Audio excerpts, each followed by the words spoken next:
Muy buenos días, queridos hermanos. ¿Cómo están? ¿Cómo están pasando este día, esta mañana en sus casas? Es un gozo para nosotros poder volver a encontrarnos. Y antes de iniciar este culto me gustaría leer una porción de la palabra del Señor que se encuentra en Salmos 37:4.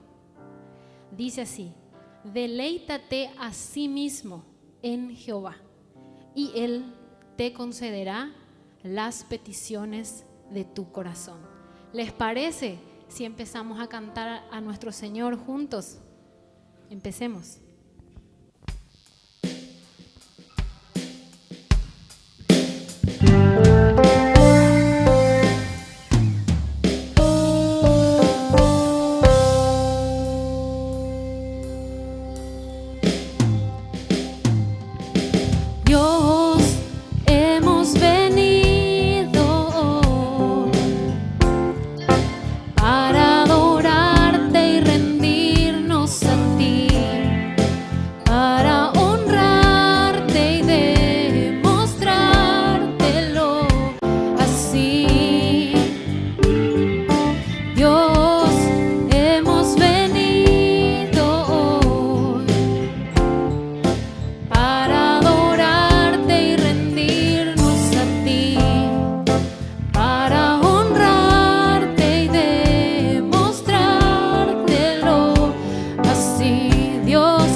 Señor Jesucristo.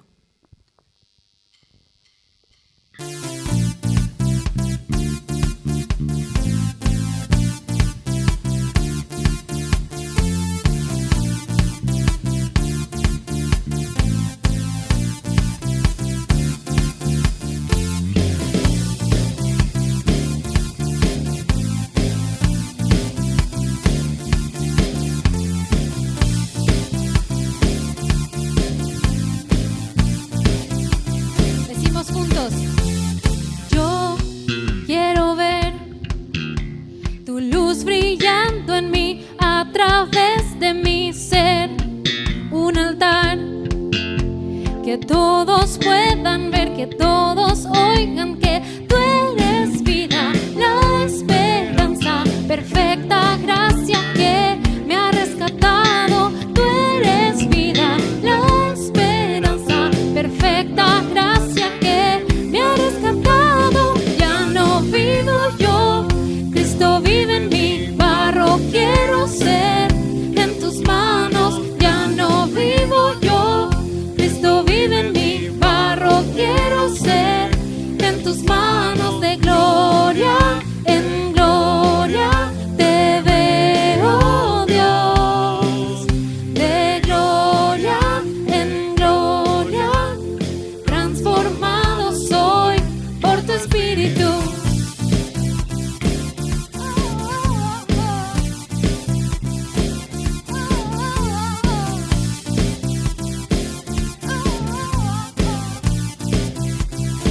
decimos juntos. Yo quiero ver tu luz brillando en mí, a través de mi ser. Un altar que todos puedan ver, que todos oigan que tú eres vida, la esperanza, perfecta gracia que me ha rescatado. Tú eres vida, la esperanza, perfecta gracia que me ha rescatado. Ya no vivo yo, Cristo vive en mí, barro quiero ser en tus manos. Ya no vivo yo, Cristo vive en mí, barro quiero ser en tus manos. De gloria en gloria te veo, Dios. De gloria en gloria transformado soy por tu Espíritu. Decimos, de gloria en gloria te veo, Dios. De gloria en gloria te veo, Dios. De gloria en gloria te veo, Dios. De gloria en gloria te veo, Dios. Ya no vivo yo, Cristo vive en mí, barro quiero ser en tus manos. Ya no vivo yo, Cristo vive en mí, barro quiero ser en tus manos. De gloria en gloria te veo, Dios. De gloria en gloria transformado soy por tu Espíritu.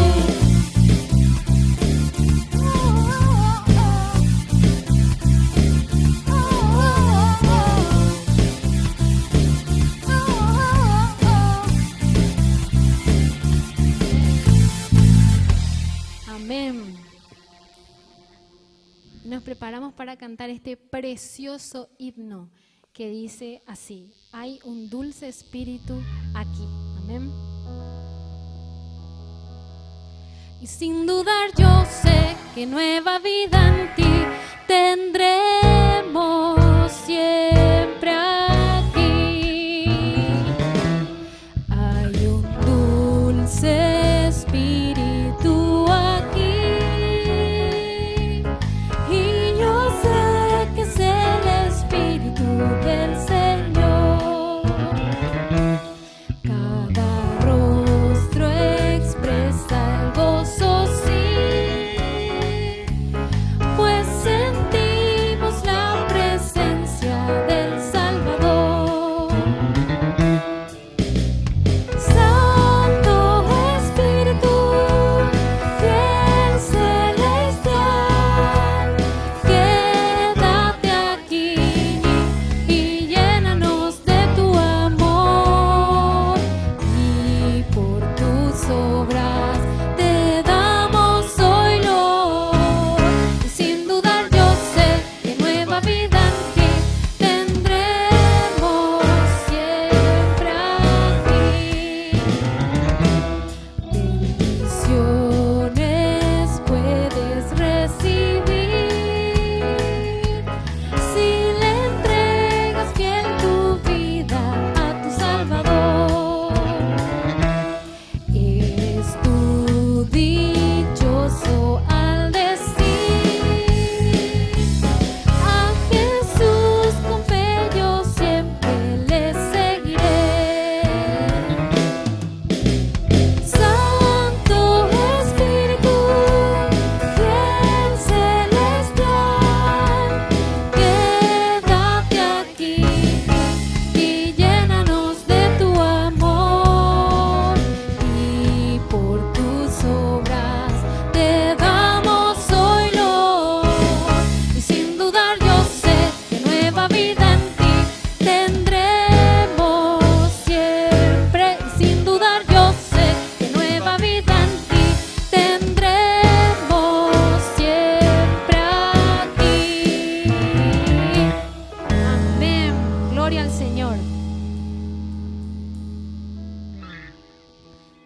cantamos este precioso coro también a nuestro Señor Jesucristo.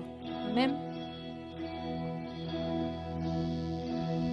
Jesús el Señor, el precio pagó, su vida por mí, Él entregó, me dio salvación y me liberó, en el Calvario venció, en la cruz mi Salvador me rescató y me perdonó. La gloria le doy, pues mi culpa y dolor en el Calvario venció. No existe poder ni autoridad que de su amor me pueda apartar. Su fidelidad nunca me fallará. En el Calvario venció, en la cruz, mi Salvador me rescató y me perdonó. La gloria le doy, pues mi culpa y dolor en el Calvario venció.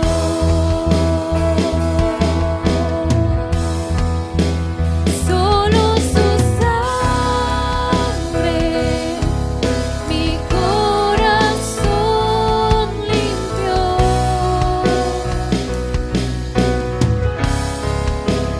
Ahora soy libre, en el Calvario venció. En la cruz mi Salvador me rescató y me perdonó. La gloria le doy, pues mi culpa y dolor en el Calvario venció. En la cruz, mi Salvador me rescató y me perdonó. La gloria le doy, pues mi culpa y dolor en el Calvario venció. La gloria le doy, pues mi culpa y dolor en el Calvario venció. La gloria le doy, pues mi culpa y dolor en el Calvario venció.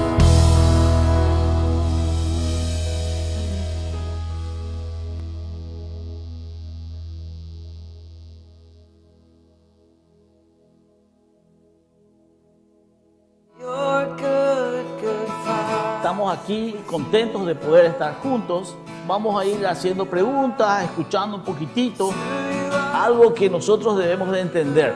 El mandamiento que más se repite siempre de parte de Dios es no temáis. ¿Cómo enfrentaste estos temores en esta etapa de tu vida? Uno empieza a correr esa carrera todo el tiempo, corre y de golpe quedarse, yo creo que afecta a cualquiera. Nosotros tenemos que entregar nuestras cargas, nuestras preocupaciones ante Él, porque Él tiene cuidado de nosotros. Ese peso ya no me toca a mí vivir, dejo en las manos de Él. Qué testimonio más poderoso. Muchísimas gracias por compartir con nosotros. Lo mejor que podemos hacer es realmente dejar todo en las manos del Señor.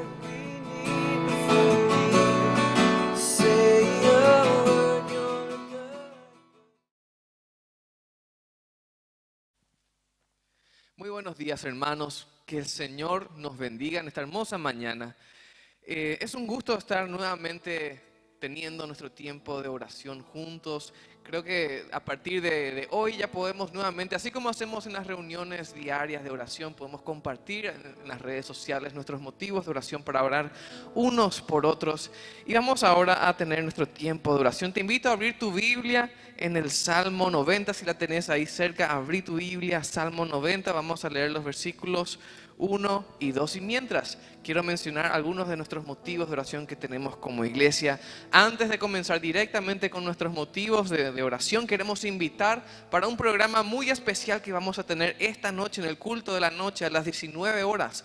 Vamos a tener un invitado especial que nos va a hacer un tour virtual por el jardín de la tumba en Jerusalén. Así que vamos a tener un tiempo muy especial esta noche. No se pierdan esta transmisión del culto de la noche. Vamos a participar en adoración al Señor.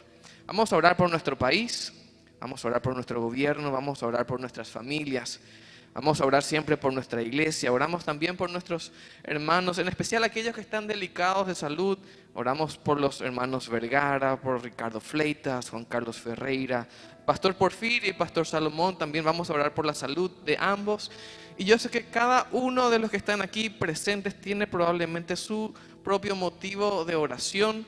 Y vamos a presentarlo en este momento a nuestro Dios. Si tienen sus Biblias ahí, les invito a leer el Salmo 90, versículos 1 y 2. Podemos abrir nuestras Biblias en el Salmo 90 y vamos a leer los versículos 1 y 2. Dice así la palabra de Dios. Señor, tú nos has sido refugio de generación en generación. Antes que naciesen los montes y formases la tierra y el mundo, desde el siglo y hasta el siglo, tú eres Dios. Este es nuestro Dios. Antes incluso de nuestra propia creación, Él ya tenía planes de bienestar para nosotros. Planes de bendición, su protección y su cuidado. Esto no significa que no vamos a tener problemas, pero sí significa que nuestro Dios nos acompaña en toda circunstancia, en cualquier etapa que nos toque vivir. Así que vamos a unirnos, aunque sea en la distancia, en este momento en oración. Te invito a inclinar tu rostro con los ojos cerrados. Vamos a orar por los motivos que tenemos como iglesia. Nuestro Dios y Padre, te damos gracias, Señor. Te damos gracias porque en esta mañana podemos dedicar nuestro tiempo para honrar tu nombre, para glorificarte, para decirte que te amamos y que estamos agradecidos. Gracias porque tenemos la tecnología que nos ayuda para unirnos como iglesia en adoración. Gracias te damos, Señor, por la salvación que tenemos en Cristo Jesús. Te damos gracias por el Espíritu Santo que mora en nosotros y nos dirige, nos corrige, nos instruye, nos fortalece. Te damos gracias por tu palabra que vamos a estudiar en esta mañana también, porque en ella encontramos promesas de vida. Señor, ahora queremos rogarte tu bendición. Queremos decirte una vez más que te necesitamos. Necesitamos tu gracia. Necesitamos tu poder.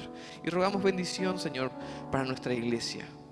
Te rogamos que bendiga, Señor, siempre a nuestros pastores. En especial, oramos en esta mañana por el pastor Porfirio y el pastor Salomón, por la salud de ambos, por sus familias. Te rogamos que los cuides, Señor. Rogamos bendición también, Señor, para nuestros hermanos que están delicados de salud. Oramos siempre por el matrimonio Vergara, por el hermano Juan Carlos Ferreira. Oramos por el hermano Carmelo, Ricardo Fleitas y muchos otros que sabemos que están delicados de salud, Señor. Te rogamos que los bendigas y proveas para sus necesidades. Rogamos bendición, Señor, para nuestra nación. Te rogamos que nos ayudes a seguir adelante con esta cuarentena inteligente que queremos cumplir bien, Señor. Sabemos que si hasta aquí estamos medianamente bien, Señor, es por tu gracia. Seguimos avanzando por tu gracia y te rogamos que nos ayudes a seguir siendo ciudadanos responsables y hacer nuestra parte para luchar contra esta enfermedad. Señor, rogamos bendición para nuestras familias y sabemos que entre nosotros mismos, dentro de nuestra iglesia, hay muchos que han perdido sus puestos de trabajo, que están en necesidad. Señor, muchos estamos viviendo en desesperación. Y te pedimos, Señor, que nos ayudes a descansar en cada una de tus preciosas promesas. Sabemos que nada nos va a faltar. Sabemos que estás con nosotros y que nunca nos dejas. Aunque nosotros seamos infieles, Señor, permaneces fiel. Y te damos gracias por eso. Nos encomendamos, Señor, en tus manos en esta mañana. Y cada uno de los que estamos acompañando en este momento, esta oración, tenemos nuestro propio motivo personal de oración que te lo presentamos en este momento. Te presentamos, Señor, cada uno de nosotros, nuestra propia necesidad, nuestro quebranto, nuestro problema, sabiendo que eres un Dios poderoso que vas a obrar en nuestras vidas. Pero también te entregamos en esta mañana nuestra adoración y nuestra gratitud. Y te decimos como Señor que te amamos y estamos agradecidos por todo lo que haces constantemente en nuestras vidas. Y te damos gracias, Señor, porque sabemos que de generación en generación seguirás siendo nuestro Dios. Te alabamos en esta mañana, oramos en el nombre de Jesús. Amén.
Gracias.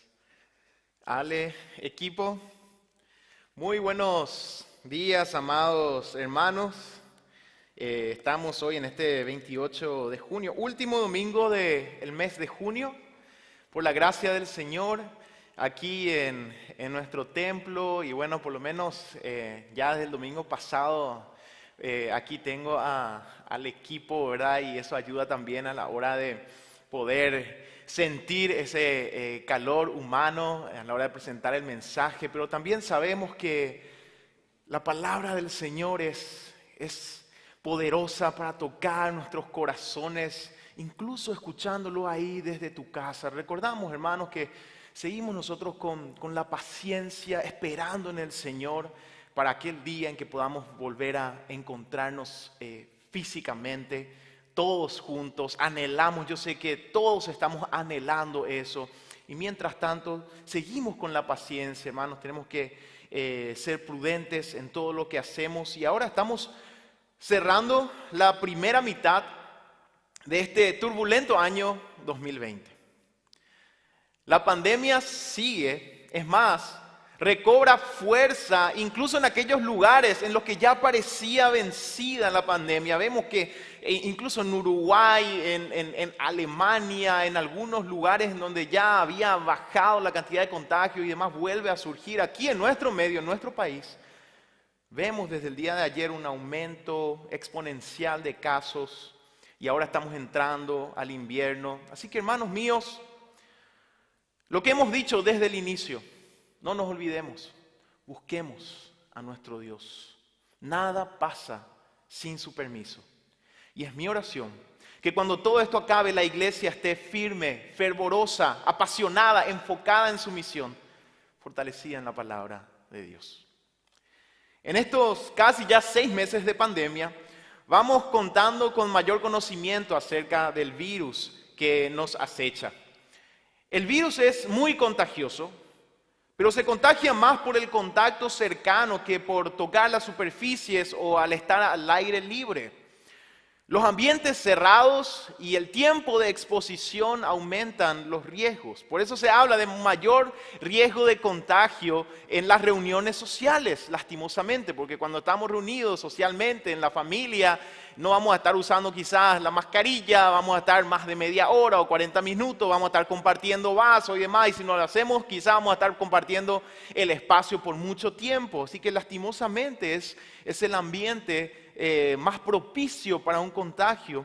Y también vemos esto del encierro en nuestro país, en las cárceles. En estos días nada más tuvimos casi 300 casos positivos en las cárceles de Ciudad del Este. Otra vez se conjuga espacio cerrado.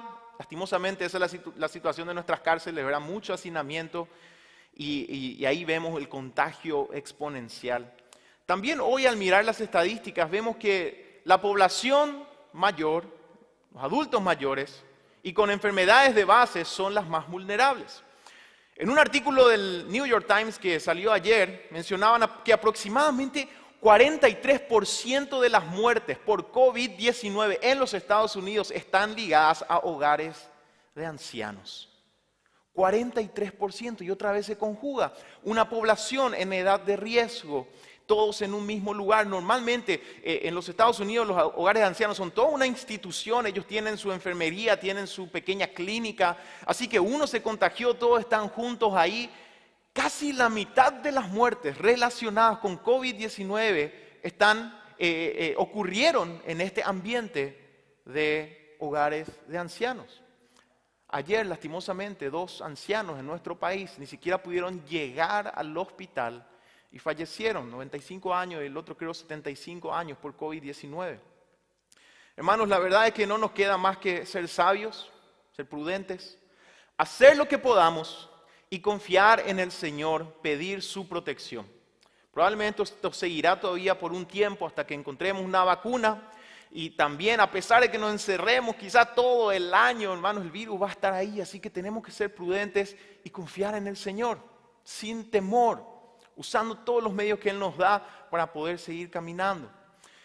Todo esto nos lleva a lo que considero yo el aspecto más paradigmático de la pandemia: los llamados asintomáticos. O en algunos casos dicen los médicos presintomáticos, es decir, aquellos que aún no desarrollaron plenamente los síntomas, pero ya están contagiando.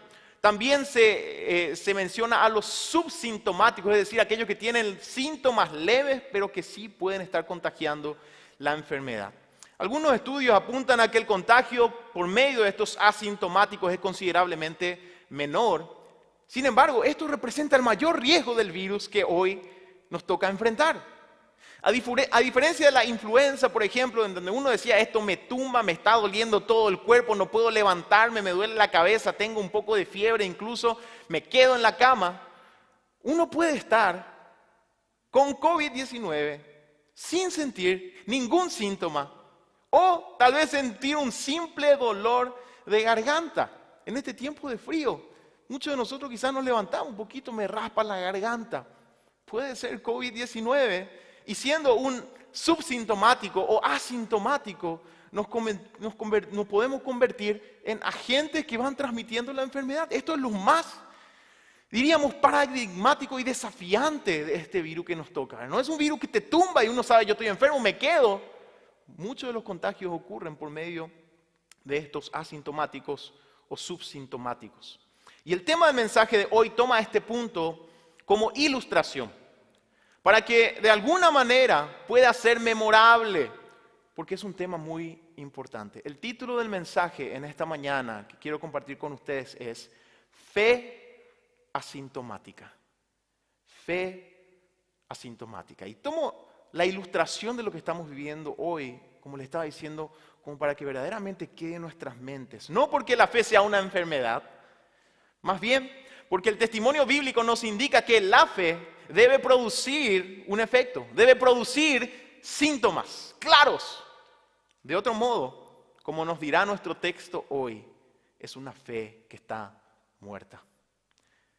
La ilustración también nos ayuda a capturar el peligro que representa una fe asintomática. Así como los asintomáticos tienen el riesgo de contagiar a gran cantidad de personas, la fe asintomática es el mayor riesgo de transmitir una fe muerta, una religión vacía, no una fe verdadera. Y quiero compartir con ustedes hoy una palabra en base a Santiago capítulo 2, versículos 14 al 26. Santiago capítulo 2, versículo 14 al 16, dice así la palabra del Señor. Hermanos míos, ¿de qué aprovechará si alguno dice que tiene fe y no tiene obras? ¿Podrá la fe salvarle? Y si un hermano o una hermana están desnudos y tienen necesidad del mantenimiento de cada día, y alguno de vosotros les dice, id en paz, calentaos y saciaos, pero no les dais las cosas que son necesarias para el cuerpo, ¿de qué aprovecha? Así también, la fe, si no tiene obras, es muerta en sí misma. Pero alguno dirá, tú tienes fe, yo tengo obras. Muéstrame tu fe sin tus obras y yo te mostraré mi fe por mis obras. Tú crees que Dios es uno, haces bien. También los demonios creen y tiemblan. Mas ¿quieres saber, hombre vano, que la fe sin obras es muerta? ¿No fue justificado por las obras Abraham, nuestro padre, cuando ofreció a su hijo Isaac sobre el altar? ¿No ves que la fe actuó juntamente con sus obras y que la fe se perfeccionó por las obras? Y se cumplió la escritura que dice, Abraham creyó a Dios y le fue contado por justicia y fue llamado amigo de Dios. Vosotros veis pues que el hombre es justificado por las obras y no solamente por la fe. Asimismo, también Rahab la ramera no fue justificada por obras cuando recibió a los mensajeros y los envió por otro camino. Porque como el cuerpo sin espíritu está muerto, así también la fe sin obras está muerta. Hasta aquí leemos la palabra del Señor. Y quiero que nos podamos hacer dos preguntas. Y voy a dividir el mensaje en dos partes, respondiendo a estas dos preguntas con respecto a este pasaje, y no solamente este pasaje, sino todo el libro de Santiago, o la carta, la epístola de Santiago, que en cierta forma se asemeja mucho a la literatura de sabiduría del Antiguo Testamento, porque él conjuga varios temas, aparentemente no con mucha conexión, así como por muchos de los proverbios nosotros vemos un tema que viene tras otro, así también Santiago toma mucho de ese ejemplo de la sabiduría hebrea. Y vamos a hacernos dos preguntas en base al pasaje que hemos leído y todo el libro de Santiago. En primer lugar, la primera pregunta será, ¿de qué se trata la fe asintomática? Y en segundo lugar, ¿cómo es que se detecta una fe asintomática?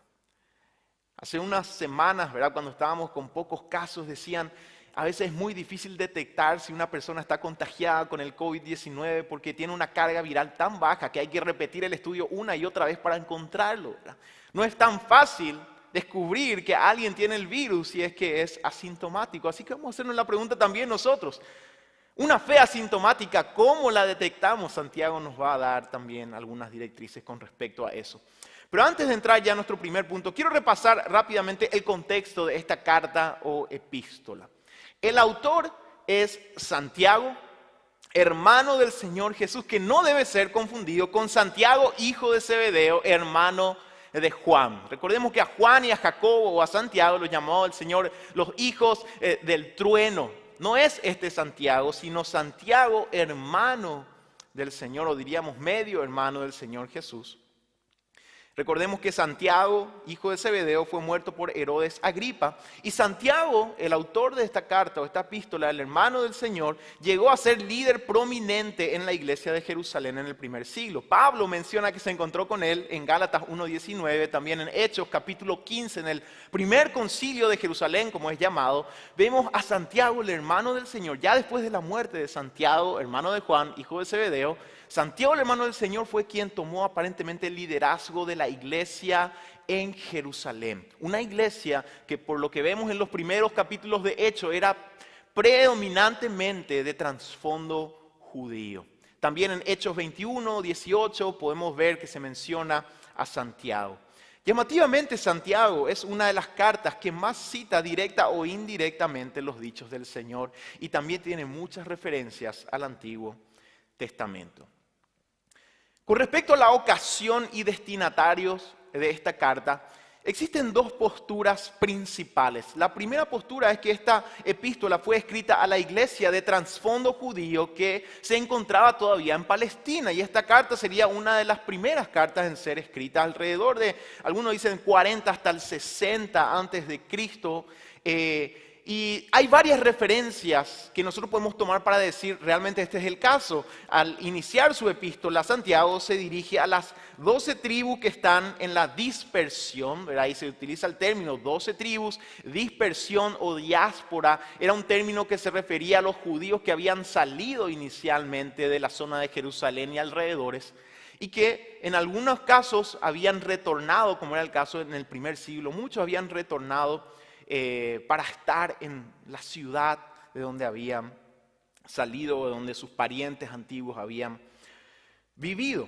Se menciona en capítulo 2, dice la congregación, porque si en vuestra congregación, y la palabra utilizada ahí es sinagoga, ¿verdad? Entonces, todas estas referencias, la primera postura y los estudiosos, una mayoría dicen, realmente esta era una carta escrita a una iglesia cristiana, pero de trasfondo judío y probablemente localizada en la zona de los alrededores de Jerusalén, en Palestina. La segunda postura es la que dice, en realidad se trata de una iglesia gentil, pero los términos 12 tribus, sinagoga, se utilizan de forma escatológica, es decir, no necesariamente están diciendo algo literal, sino que se refiere a la iglesia como las 12 tribus, ¿verdad? Porque son el pueblo del Señor. Entonces, la primera opción es la más probable, no solamente por las referencias que he leído recién, sino también por varias otras referencias de trasfondo judío en los destinatarios, ¿verdad? Y también las referencias al contexto. En la carta de Santiago nosotros vemos que una de las características que se vivía en la iglesia eran las desigualdades sociales. Y esta era una circunstancia en la Palestina del primer siglo.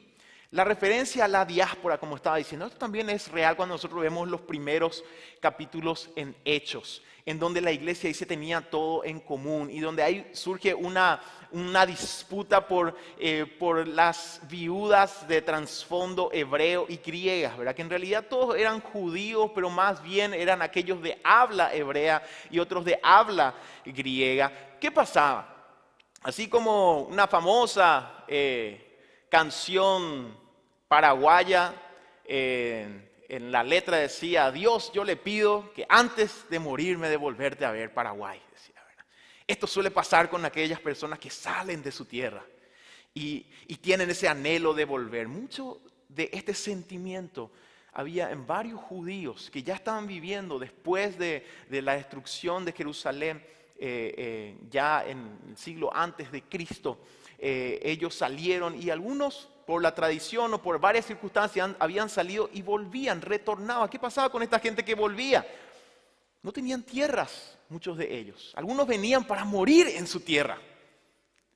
Entonces, cuando el varón moría, la viuda quedaba absolutamente sin nada.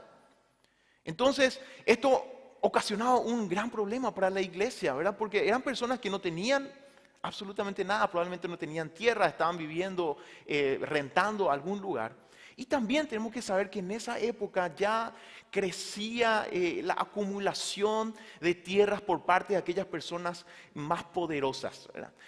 Esto ya es una situación desde el primer siglo, amados hermanos. Vemos que hasta hoy vuelve a repetirse. Y recordemos también que en la cultura judía, el hijo mayor, el primogénito, era quien llevaba las 2/3 partes de toda herencia. Esto normalmente incluía la tierra. Entonces, una familia grande, tenemos que saber que los hermanos menores tenían que pelear por su puchero, como nosotros solemos decir. ¿Por qué? Porque no tenían mucho de lo que el hijo mayor sí iba a tener. En la parábola del hijo pródigo, nosotros podemos ver esta circunstancia social también que utiliza el Señor. El hijo mayor se enoja cuando el padre le da una porción al hijo menor. ¿Por qué? Porque prácticamente le está dando de su parte a este hijo menor que iba a ir otra vez a desaprovechar todo lo que le habían dado. Entonces había gente que había venido a morir en Jerusalén, no tenía tierras. Había también familias grandes que no tenían tierra y en las circunstancias en las que ellos vivían, muchos tenían pequeñas parcelas. ¿Y qué pasaba con la gente? Terminaban ellos arrendándole a los más poderosos sus tierras y los poderosos a veces terminaban, o los más poderosos, los que más tenían, terminaban contratándole a la misma gente. Y imagínense, hermano, vos tenés tu tierra y estás plantando tu tierra, pero para otra persona otra vez. Vos le arrendaste a otro, te dieron las semillas. Esta circunstancia social era muy común cuando nosotros leemos un poquito acerca de esta historia en el primer siglo en la zona de Palestina. Entonces vemos esta circunstancia de desigualdades sociales. Y en este contexto es donde surge la secta de los celotes, de aquellos radicales que justamente tomaban la causa de los judíos que estaban siendo oprimidos. Y más adelante ellos fueron los que desencadenaron la revolución que ocasionó la final destrucción de Jerusalén en el 70 después de Cristo. Entonces esta era la circunstancia en donde estaba la iglesia. Una vez más, como es el caso de la mayoría de las cartas dirigidas a las iglesias en el Nuevo Testamento, vemos a una iglesia en medio de pruebas y una iglesia con el desafío de ser fiel en esa circunstancia. En este contexto, Santiago hace uso de una frase muy conocida. Él escribía: la fe sin obras es muerta. O lo que hoy llamaremos en nuestro mensaje una fe asintomática. Una fe asintomática no sirve, está muerta. Entonces vamos ya a nuestro primer punto. ¿De qué se trata una fe asintomática? En el versículo 14 que leímos, Santiago decía: hermanos míos, ¿de qué aprovechará si alguno dice que tiene fe y no tiene obras? ¿Podrá la fe salvarle? Se hacía la pregunta Santiago. Para nosotros los evangélicos ha sido siempre desafiante este pasaje. ¿Por qué? Por nuestro fundamento en la sola fide de la Reforma, solo por la fe, la salvación solo por fe, sin la necesidad de buenas obras, ni siquiera diciendo fe más obras. nuestro fundamento como evangélicos es la salvación, es solamente, enteramente, completamente por fe. Entonces cuando leemos este pasaje siempre ha sido un gran desafío. Incluso Lutero, quien había arrancado la Reforma, había escrito acerca de la epístola de Santiago, él escribía diciendo, la epístola de Santiago es una epístola de paja comparada con las demás. Y Lutero decía, no tiene nada de la naturaleza del Evangelio. Algunos incluso escribieron que Lutero pidió que se sacara del canon esto probablemente no sea más que un mito, pero sí fue muy crítico con la epístola de Santiago. ¿Por qué? Porque justamente él enfatizaba la salvación por fe y al leer de una manera superficial parece que esto va en contra o que se contradice con lo que Pablo estaba diciendo. Sois salvos por fe, por gracia, no por obras para que nadie se gloríe. Entonces, ¿de qué se trata esto que estaba escribiendo o de lo que nos habla la epístola de Santiago? Dos cosas. Lo primero que vamos a decir es que Santiago pone el énfasis en la fe, no en las obras. La fe sin obras es muerta, escribía Santiago. Entonces el énfasis está en la fe. Su afán está en definir lo que es fe, no lo que acompaña a la fe, sino la naturaleza misma de la fe. Había en la iglesia una confusión con respecto a esto. Y esto que Santiago escribe en realidad no es extraño a todo el Nuevo Testamento. Es más, el mismo argumento de Pablo va en esta dirección. En Romanos capítulo 3, versículo 8, él escribía, ¿y por qué no decir?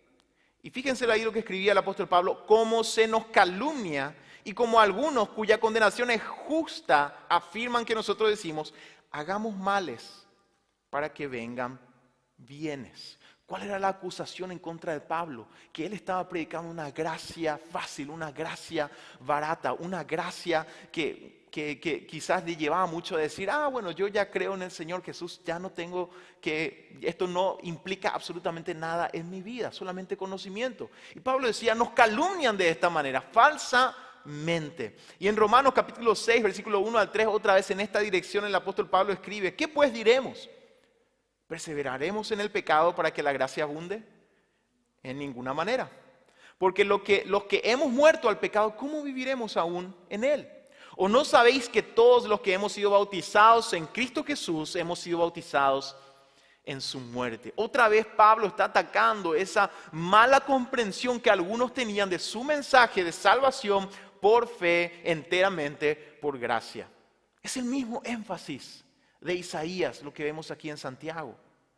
El profeta escribía y el Señor Jesús más adelante lo repetiría a los escribas y fariseos. De labios me honra este pueblo, decía el Señor por medio del profeta Isaías, pero su corazón está lejos de mí. Cuando nosotros leemos lo que Santiago escribe, tenemos que leerlo en estas líneas. Y es el mismo mensaje de las Escrituras. Quizás en la forma en que fue escrita, superficialmente nos parece, esto parece una contradicción. Pero cuando vemos todo el mensaje de la Biblia vamos a darnos cuenta, es el mismo mensaje. Santiago, al igual que Pablo, está atacando una comprensión equivocada de la fe.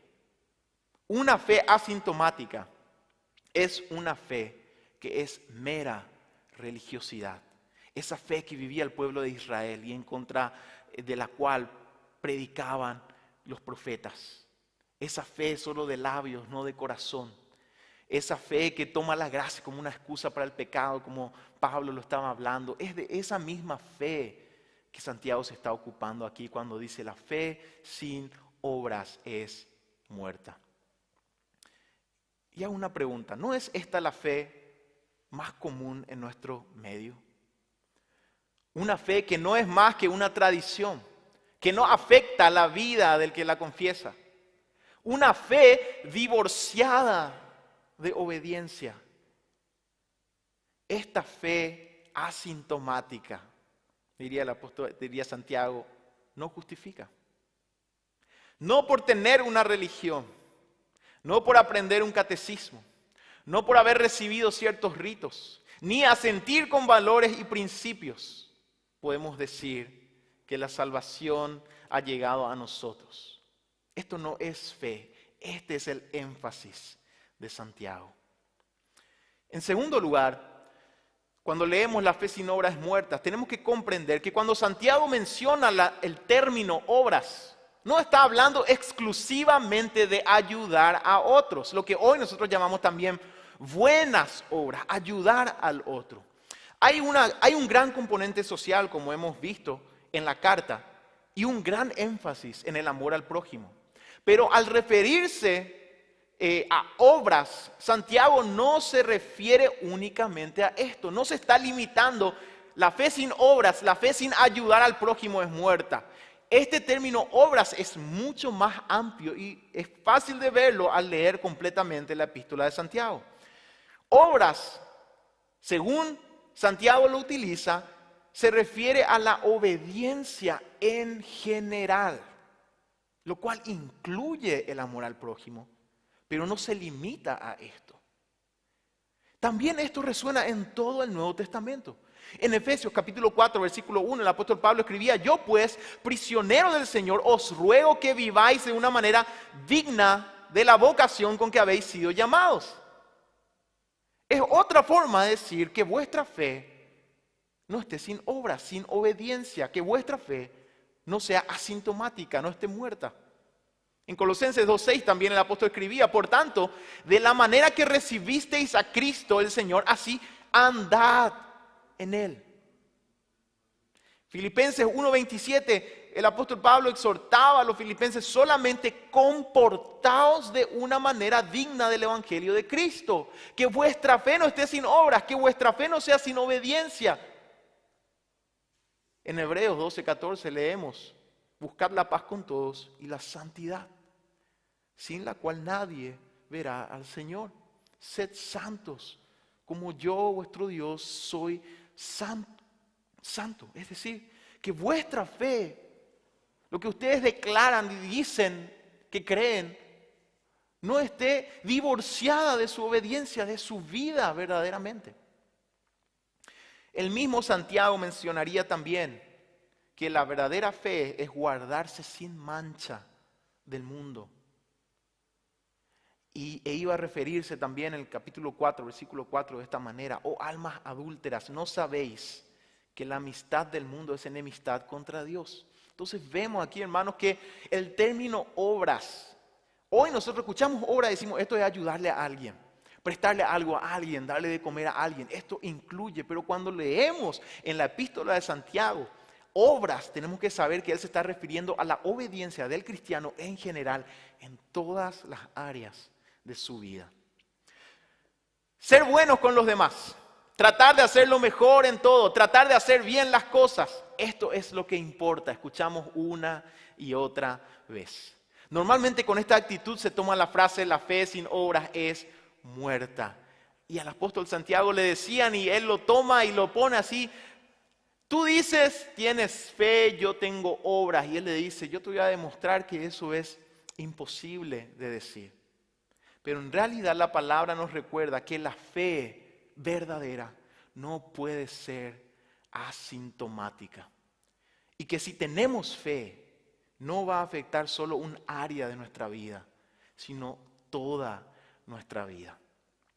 Mucha gente dice: sí, tú tienes fe, yo tengo obras. Yo le ayudo a la gente, yo soy bueno. Y a vos te gusta eso de estar cantando, ir a la iglesia y leer la Biblia. Eso, yo realmente mucho de eso no sé, pero trato de hacer bien las cosas. Trato de ser una buena persona. ¿Acaso no se trata de esto?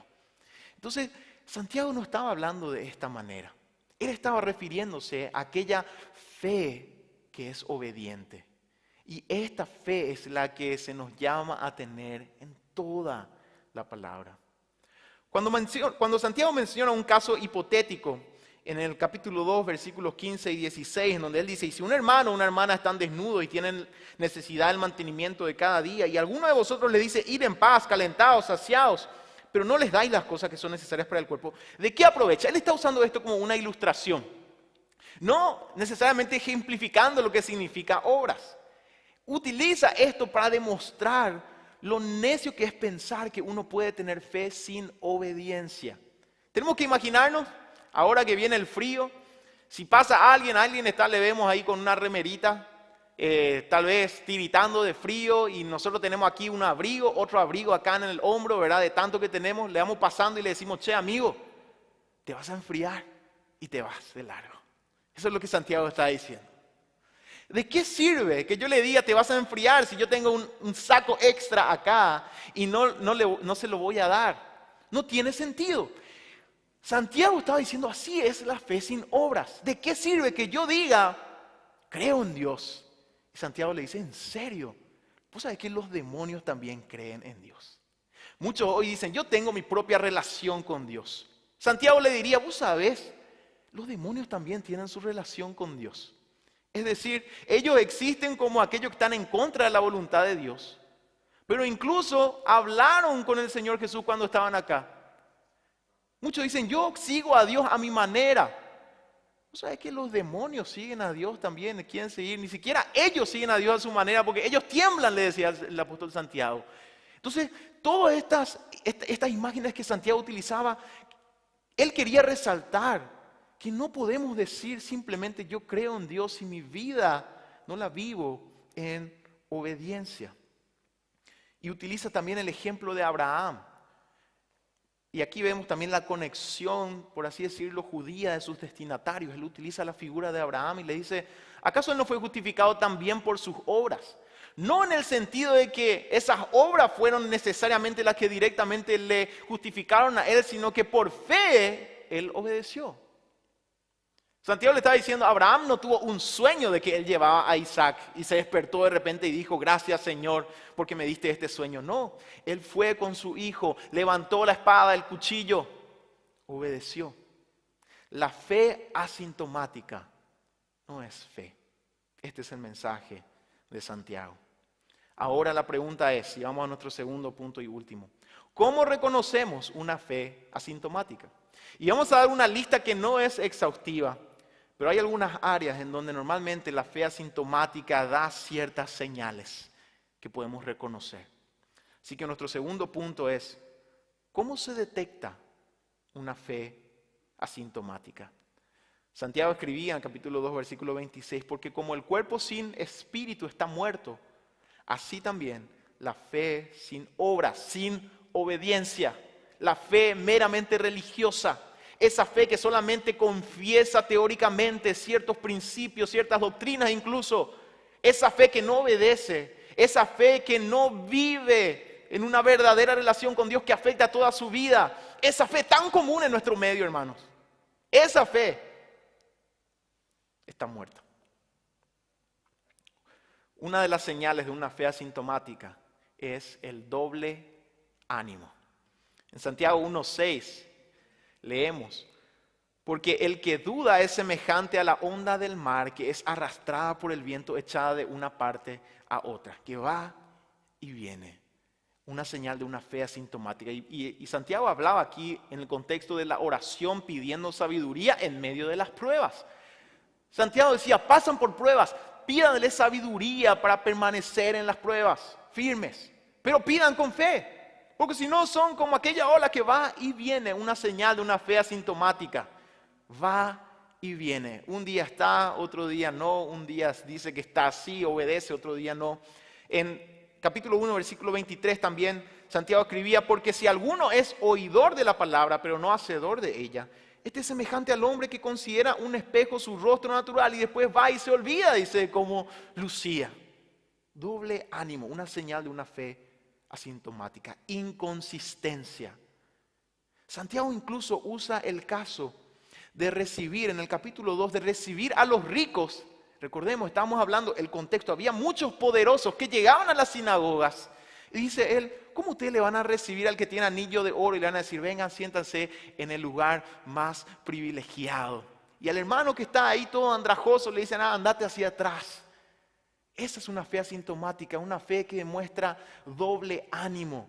Por un lado se queja de los ricos, pero cuando aparece alguien poderoso, le dice, acá sentate en el lugar más privilegiado. Todas estas imágenes Santiago utilizaba justamente para resaltar lo inconsistente de ese tipo de fe. Un comentarista al referirse a este doble ánimo, utilizaba una frase muy interesante.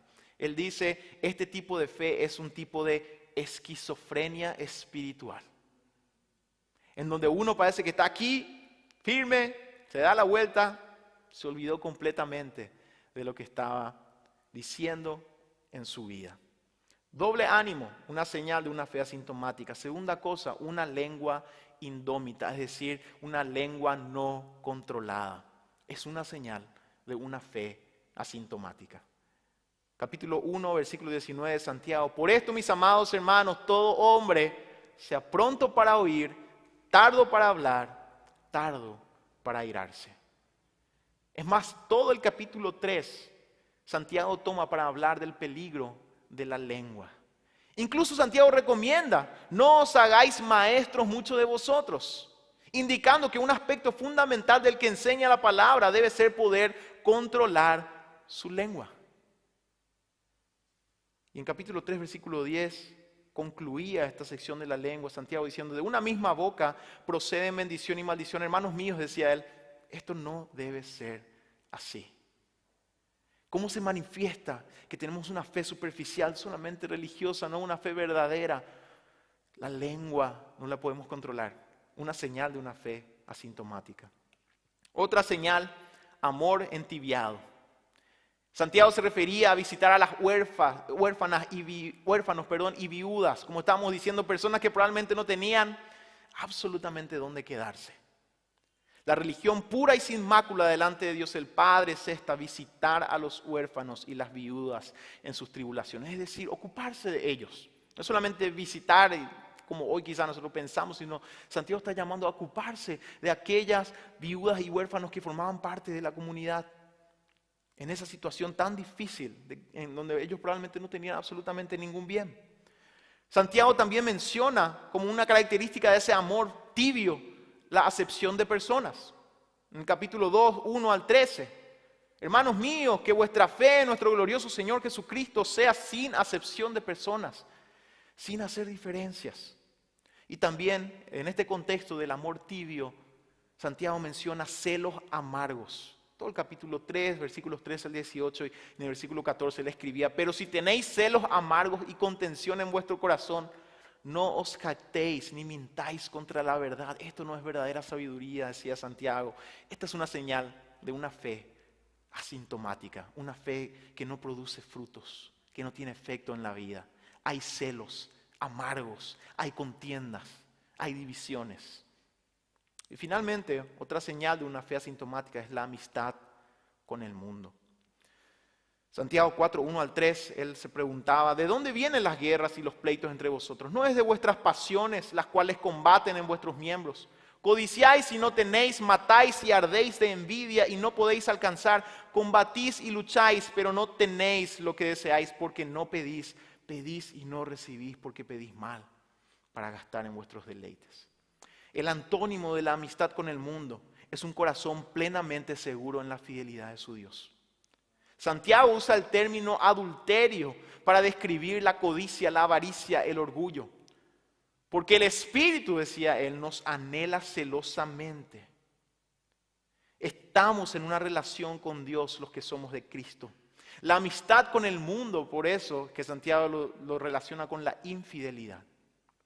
La codicia es no confiar en su provisión. La avaricia es no valorar lo que Él nos ha dado. El orgullo es despreciar su amor. La fe asintomática puede desarrollarse en muchas otras áreas, pero en esencia es una fe nominal, una fe que no tiene efecto. Así como el COVID-19, es una fe que es peligrosa, porque no da testimonio, no da ejemplo. Y en lugar de dar testimonio, contagia a los demás de una religiosidad vacía, que no tiene efecto real. En conclusión, es interesante que se dice que nosotros aquí en Paraguay vivimos en una nación, en un país de fe. Pero yo me animo a decir mayormente una fe asintomática. Nuestra primera línea de batalla, amados hermanos, como lo estaba mencionando el domingo pasado, está en nuestras vidas, está en nuestras familias. En esta semana estuvimos leyendo acerca de un triste caso de una niña que dio a luz a causa de una violación, y como siempre surgen ya el tema del debate, el aborto. Y yo quiero decirle algo, amados hermanos: si nosotros llevamos esta batalla al campo de lo filosófico o al campo de lo político, tenemos las de perder. Nuestra primera línea de batalla es que tengamos una fe verdadera que dé frutos.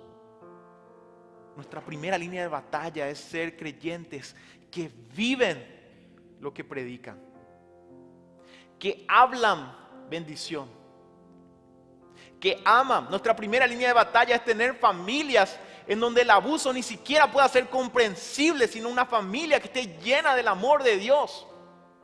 Maridos que amen a sus mujeres como Cristo amó a su iglesia. Ahí está nuestra primera línea de batalla. Ahí comienza a atacarnos el enemigo, para que después en la sociedad digan: pero ¿qué van a decirnos ellos si tienen una fe asintomática? Ellos hablan y no viven. Esa es nuestra primera línea de batalla. Esposas que aman y respetan a sus maridos como al Señor. Padres que encaminan a sus pequeños y a sus hijos mayores en el camino del Señor, no solamente con la palabra, sino con la vida. Creyentes jóvenes que en lugar de afanarse por las tantas cosas que ofrece el mundo, están dando testimonio con una fe viva. Esa es nuestra primera línea de batalla. Ahí es donde el enemigo nos ataca, para que nuestra fe no se vea, para que nuestra fe sea asintomática y corramos el riesgo de contagiar solamente religiosidad en lugar de dar un testimonio real y verdadero. El apóstol Santiago terminaba diciendo lo siguiente en capítulo 4, versículos 8 al 10. Acercaos a Dios y Él se acercará a vosotros. Pecadores, limpiad las manos, y vosotros los de doble ánimo, purificad vuestros corazones. Afligíos y lamentad y llorad. Vuestra risa se convierta en lloro y vuestro gozo en tristeza. Humillaos delante del Señor. Y Él terminaba diciendo: Él os exaltará, porque nuestro Dios es un Dios de gracia. ¿Será que puedes describir tu fe hoy como asintomática? Una fe que no afecta tu relación con tu cónyuge. Una fe que no afecta cómo hablas. Una fe que no afecta en qué estás depositando tu corazón. Que no afecta los tesoros a los que perseguís.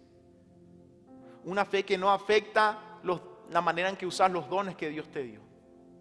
Una fe que no afecta cómo usas los recursos que el Señor te ha dado. La palabra del Señor nos dice: acercaos a Dios y Él se acercará a vosotros.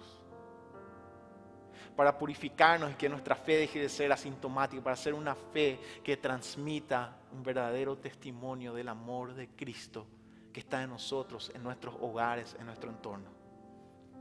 Hermanos, el Señor nos está dando un tiempo para que volvamos a Él.